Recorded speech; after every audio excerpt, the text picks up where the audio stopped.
इसलिए कभी भी हो वृद्धों को, बड़ों को कमजोर नहीं आंकना चाहिए।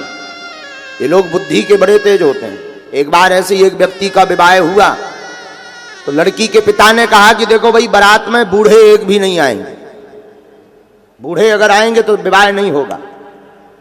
तो लड़कों ने सोचा लवेरिया विवाह था, लवेरिया समझ गए ना, लवेरिया विवाह था। तो लड़के ने सोचा बाढ़ में गया, क्या करेंगे बूढ़े वहां जाकर। तो पिताजी को कहा, पिताजी एक भी बूढ़ा आदमी विवाह में नहीं जाएगा वरना विवाह कैंसिल हो जाएगा। तो सब बूढ़ों को रोक दिया, सब जवान जवान नवयुवकों को भेजा।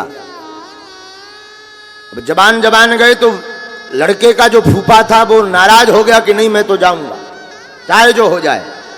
सबने समझाया कि भाई उसमें शर्त रखी गई कि बूढ़े नहीं आएंगे बारात में। बोले चाहे जो हो हम तो जाएंगे। फिर क्या, दूल्हा के फूफा जी को गाड़ी में पीछे दबा करके रख दिया, ऊपर से सामान रख दिया और कहा तुम फूफा जी यहां रहो, जाओगे भी और बाहर भी नहीं निकलोगे, यहीं तुम्हें भोजन पहुंचा दिया जाएगा गाड़ी में। फूफा जी तैयार हो गए। अब फूफा जी तो फूफा जी, बुढ़ापे का टाइम, सो भीतर जाकर के सामान के बीच में छिप गए। अब बारात पहुंची,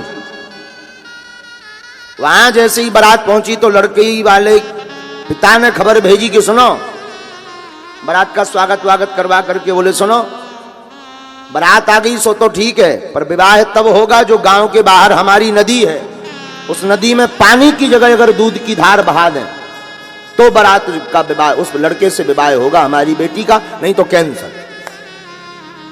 बारातियों का बड़ा दिमाग खराब। बोले पहली शर्त इतनी अटपटी रखी कि सब बूढ़ों से नाराजगी हो गई, सब रिश्तेदार नाराज, अब ये शर्त तो हो ही नहीं सकती पूरी।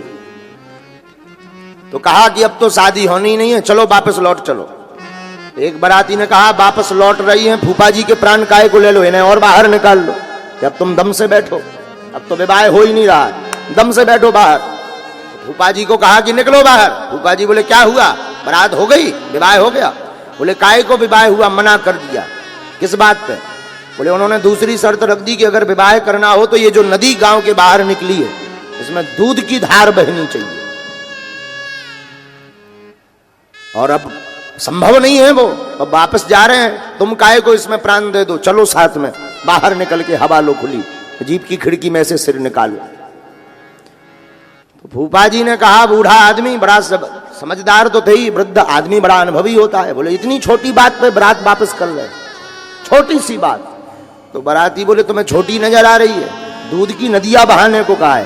बोले कोई दिक्कत नहीं, खबर भेजो वापस, चिट्ठी बनाओ और चिट्ठी में लिखो कि हमारे दूध का बंदोबस्त हो गया, इतनी व्यवस्था हो गई कि दोनों पार बहा दिया जाएगा, तुम नदी का पानी खाली बस करवा दो, हम तैयार हैं, हम तैयार हैं। जब ये खबर गई तो लड़की के पिता को पता लगा, तो लड़की के पिता ने लोगों को भेजा कि जाओ देखो कोई बूढ़ा आदमी तो नहीं बारात में आया है, क्योंकि ये समझ तो जवानों के पास हो ही नहीं सकती, बूढ़े आदमी के पास हो सकती। इसलिए जिंदगी में किसी भी व्यक्ति को अपना सलाहकार बनाना हो तो बूढ़े व्यक्ति को बनाओ। वृद्ध आदमी के पास अनुभव होता है, गर्म जवान लोगों को सलाहकार बनाओगे तो वो जोश की बात करेंगे, मार डालो, पकड़ लाओ, उसकी इतनी औकात हमारे सामने ऐसा बोल जाए, इतनी क्षमता, पकड़ के लाओ, हम अभी ठिकाने लगाते हैं, हमने कौन चूड़ियां पहन रखी। लेकिन बूढ़े आदमी बड़े विवेक से काम करते हैं। इसलिए रामचरितमानस आप जब पढ़ेंगे तो जामवंत मंत्री अति बूढ़ा,